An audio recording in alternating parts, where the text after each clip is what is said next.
In this video, I'll show you step by step how to add Klarna to Shopify in the easiest way possible. First, log in to your Shopify store. Once inside, click on Settings at the bottom left corner. Then go to Payments. Now, click Add Payment Method and search for Klarna. You'll see a few options depending on your region, usually Ping Pong Checkout, Checkout.com, or Airwallex.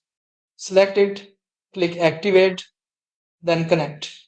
Shopify will redirect you to Ping Pong Checkout here.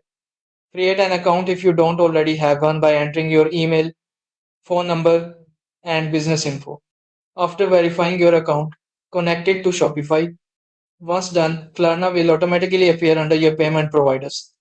This lets your customers split their payments into 4 installments at checkout, helping you boost sales, especially for high priced products. Alternatively, if Klarna isn't available in your region, change your store address to the US or Canada, refresh, and try again. You may then see Klarna by Klarna listed directly.